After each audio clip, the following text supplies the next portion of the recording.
నమస్తే, welcome to Disha TV. ప్రస్తుతం మనతో పాటు మాజీ ఎమ్మెల్సీ కపిలవాయి దిలీప్ కుమార్ గారు ఉన్నారు. మాట్లాడడం వారితో తాజా రాజకీయ పరిణామాల వారి. సార్, నిన్నటి వరకు మీరు కాంగ్రెస్ పార్టీలో, నేను ఆర్ఎల్డీ పార్టీలో రాష్ట్ర అధ్యక్షుడిగా కొనసాగుతున్నారు. ఈ పార్టీలో చేయడానికి గల కారణం ఏంటి? విధి విధానాలు తెలంగాణ రాష్ట్రంలో ఎలా ఉండబోతున్నాయి నెక్స్ట్? ఒకటి, రైతుల గురించి పోరాడతాం.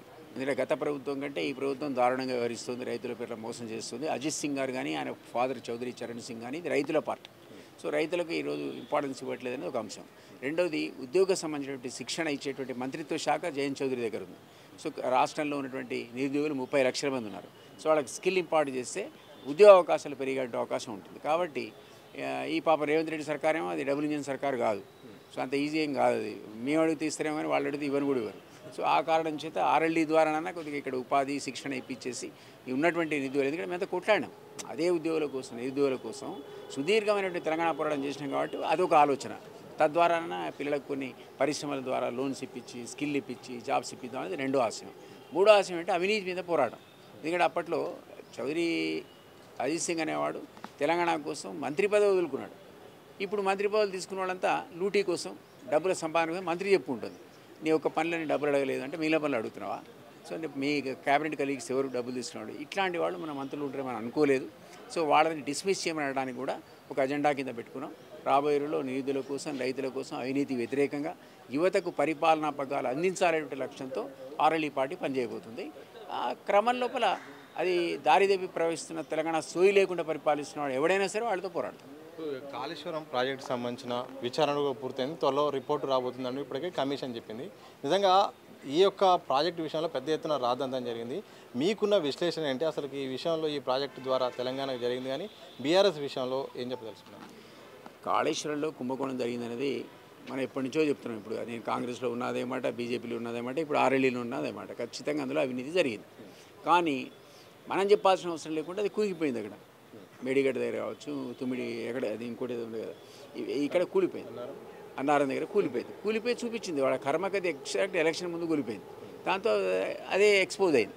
ఇందులో నాణ్యత లేనటువంటి. తర్వాత నేషనల్ డ్యామ్ సేఫ్టీ అథారిటీ అధికారులు వచ్చి నిర్ధారణ చేశారు దీంట్లో దాని ఏమంటారు డిఫెక్ట్స్ ఉన్నాయని. సో అది ఒక రకంగా చెప్పాలంటే ఇప్పటికిప్పుడు వాడాలంటే కూడా ఏ డ్యామ్ కూలిపోద్దో, ప్రజలకు నీళ్లు వాడచ్చో వాడకూడదో తెలియనటువంటి ఒక పరిస్థితి. 1,00,000 కోట్లు పోయినాయి. నువ్వు అనడం ఏంటి? ప్రధానమంత్రి అన్నాడు కాళేశ్వరం అనేది ఏటీఎం ఫర్ కేసీఆర్స్ ఫ్యామిలీ అన్నాడా లేదా? సో ఆయన అన్నాడు, ఇక్కడ ముఖ్యమంత్రి అన్నాడు ఎన్నో సందర్భాల్లో. లేట్ అయింది ఇంకా ఎంక్వైరీ నిజం చెప్పాలంటే. కాబట్టి రేపు మాప ఎంక్వైరీ వస్తే నాకు తెలిసి 100% అందులో అధికారులు, మంత్రులు బాధ్యులుగా ఆ కమిషన్ నిర్ధారిస్తుందని అనుకుంటున్నా.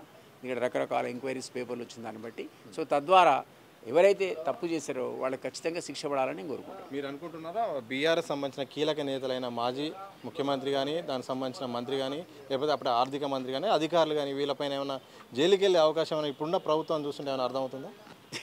పోతారేమో ఇప్పుడు జైలుకు పోవాలని మనమే కోరుకోం కదా. తప్పు జరిగితే పనిష్మెంట్ రావాలి. ఈ దేశ వ్యవస్థ ఎట్లుందంటే నువ్వు జైలుకు పోతే బెయిల్ వస్తుంది, తర్వాత ముఖ్యమంత్రి ఇది పరిస్థితి. సో దాన్ని పెద్ద ఇంపార్టెంట్ కాదు. అంటే అట్లా జరిగితే ఏమవుతుందంటే ఒక ప్రాజెక్ట్లో ఇట్లా చేస్తే తప్పు ఉంది అని అధికారులు రియలైజ్ అవుతారు, మంత్రులు రియలైజ్ అవుతారు. రేపు ఈ తప్పుడు పనులు చేయడానికి భయపడతారు. అంటే ఈ ట్యాక్స్ అనేది డిటరెంట్. ఆ డిటరెంట్గా పనిచేయాలని కోరుకుంటున్నాం. అంతేగాని కేసీఆర్ జైలుకు పోవాలా, కేటీఆర్ జైలుకు పోవాలా, మన బయటికి రావద్దని మనమే అనడానికి కోర్టులు ఉంటాయి. సిస్టమ్ అట్లా నడుస్తుంటుంది. మీ జ్ఞాపకుంటే సుఖరామ్ అనేటువంటి కాంగ్రెస్ మంత్రికి మొదటి స్కామ్, టీజీ స్కామ్ ఈ దేశంలో ఆయన చేశాడు అని నిర్ధారణ అయింది కోర్టు. చిన్న కోర్టు నుంచి సుప్రీంకోర్టు దాకా తెరే వరకల్లా ఆయన 62 ఏళ్ళు 92 ఏళ్ళు వచ్చారు. 92 ఇయర్స్కి జైలుకు పోయాడు. పోయిన వారం రోజులు చచ్చిపోయాడు, హార్ట్ అటాక్ వచ్చి.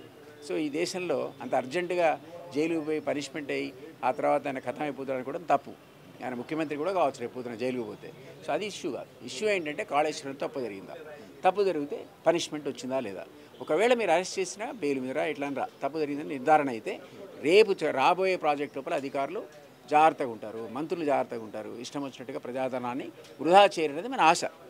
బీఆర్ఎస్ పార్టీ గురించి చాలా విషయాలు ఈ మధ్య కాలంలో బయటకు వస్తున్నాయి. మీరు సుదీర్ఘంగా అక్కడ పనిచేశారు. ఆ పార్టీ విధానాల గురించి మీకు ఒక స్పష్టత ఉంది.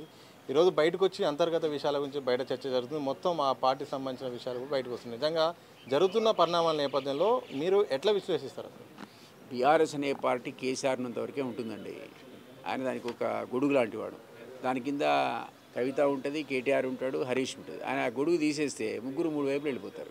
వాళ్ళ యూనిటీ లేదు. ఆ పార్టీ ఆల్రెడీ పార్లమెంటు ఎన్నికలటప్పుడు ప్రజలు తిరస్కరించి 0 ఓట్లు ఇచ్చారు. 0 ఇన్ ద సెన్స్ సీట్లు ఇచ్చారు. కాబట్టి అంత త్వరగా వాళ్ళకి కోలుకునేటువంటి అవకాశం లేదు. కాబట్టి ఇప్పుడు వాళ్ళు రియలైజ్ కావాల్సింది ఏంటంటే వాళ్ళకు ఉన్నటువంటి డిఫరెన్సెస్ అనేది పక్కకు పెట్టి కలిసి పనిచేయాలి. చేస్తే కాస్త కూర్చో రేపు పొద్దున రాబోయే లోకల్ బాడీస్లో వాళ్ళకు మళ్ళీ అవకాశం వస్తుంది.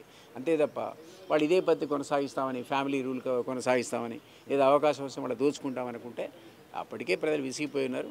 మళ్ళీ వాళ్ళకి అవకాశం ఇస్తారని అనుకోను. ఒక థర్డ్ ఆల్టర్నేటివ్ క్రియేట్ అవుతుంది రాబోయే రోజుల్లో. ఆ థర్డ్ ఆల్టర్నేటివ్లో ఈ మధ్యకాలంలో బీసీ మూవ్మెంట్ చాలా పైకి వచ్చింది.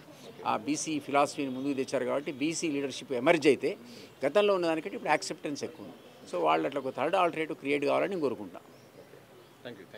మొత్తంగా ఇది ఎన్ని విమర్శలు చేసినప్పటికీ ఏం చేసినా కాళేశ్వరం విషయంలో మాత్రం నిజంగా స్కామ్ జరిగింది. అధికారులు ఇంకోసారి రాజకీయ నాయకులు మాట వింటే మాత్రం ఇక ఇబ్బంది పడే పరిస్థితి వస్తుంది. దీన్ని తప్పకుండా ఇటు రాజకీయ నాయకులు కానీ అధికారులు కానీ ఆలోచించాలి. ఇక బీఆర్ఎస్ పార్టీలో మాత్రం కేసీఆర్ ఉన్నంతసేపే ఆ పార్టీ ఉంటుంది, లేకపోతే మాత్రం గొడుగు కింద ఉంటారు, లేకపోతే మాత్రం ముక్కలైపోతుందని కూడా కపిలవాయి దిలీప్ కుమార్ గారు మాజీ ఎమ్మెల్సీ చెప్పిన సందర్భం చూడొచ్చు. కెమెరా పర్సన్ మసూదంతో సతీష్ దిశా టీవీ, హైదరాబాద్.